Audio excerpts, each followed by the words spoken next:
MIM శాసనసభ పక్ష నేత అక్బరుద్దీన్ రాజకీయ సన్యాసం తీసుకొనున్నారా?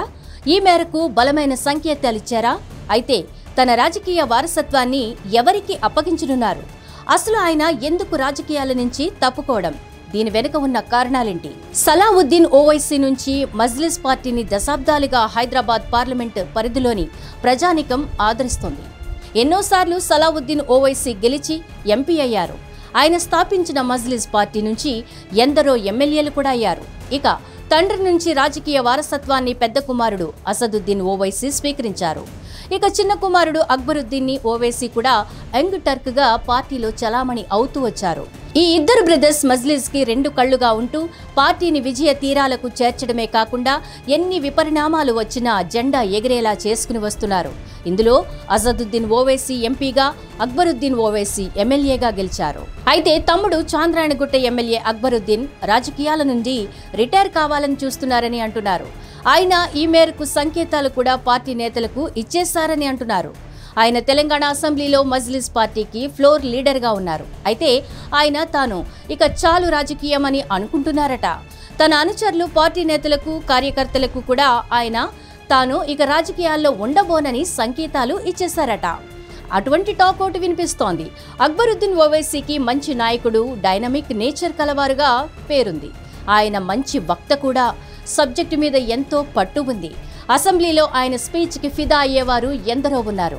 ఇక మాస్ స్పీచ్ ఇవ్వడంలో కూడా దిట్ట. అయితే ఆయన ఆరోగ్యపరమైన ఇబ్బందుల వల్లనే రాజకీయాలకు గుడ్ బై కొడుతున్నారని అంటున్నారు.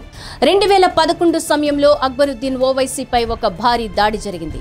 అప్పట్లో ఆయన ప్రాణాపాయ స్థితిలోకి వెళ్లి బతికి బట్టకట్టారు.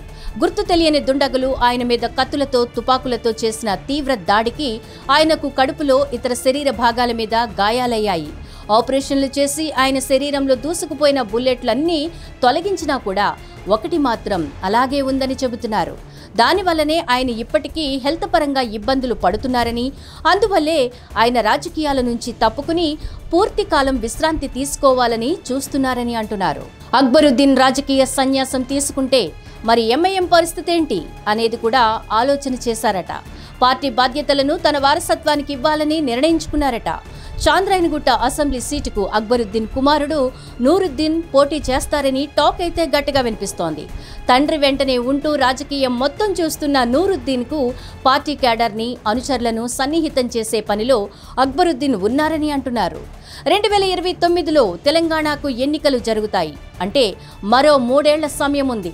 ఈలోగా ఈ యువ నేత అన్ని విధాలుగా రాటు తేలుతారని అంటున్నారు. అంటే ఫ్యూచర్లో పెద్దనాన్న అసదుద్దీన్ ఓవైసీకి ఆయన తోడుగా తండ్రి అక్బరుద్దీన్కి వారసుడిగా పనిచేస్తారని అంటున్నారు.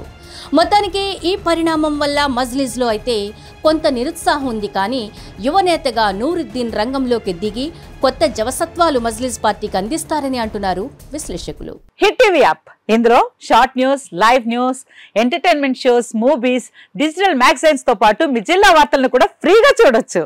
ఇంకెందుకు ఆలస్యం, వెంటనే హిట్ టీవీ యాప్ ని డౌన్లోడ్ చేసుకుని ఫ్రీగా ఎంటర్టైన్మెంట్ పొందండి. Hit TV app. Hit TV app. Please download hit TV app. Hit TV app ని ఫ్రీగా డౌన్లోడ్ చేసుకుని ఎంజాయ్ చేయండి. మీకు నచ్చిన ఎంటర్టైన్మెంట్ కోసం హిట్ టీవీ యాప్ ని ఫ్రీగా డౌన్లోడ్ చేసుకుని ఎంజాయ్ చేయండి. హిట్ టీవీ యాప్ ని డౌన్లోడ్ చేసుకుని ఆస్వాదించండి, ఆశీర్వదించండి. ఇంతమంది సెలబ్రిటీలు హిట్ టీవీ యాప్ ని డౌన్లోడ్ చేసుకోండి అని చెప్తున్నారంటే ఎంత మంచి యాప్ ఆలోచించండి.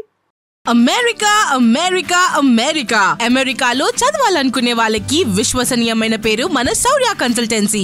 UK లో 1 year masters, UK లో 1 year masters, 2 years work permit up to 5 years visa. Contact Saurya Consultancy. Contact 89851 89851.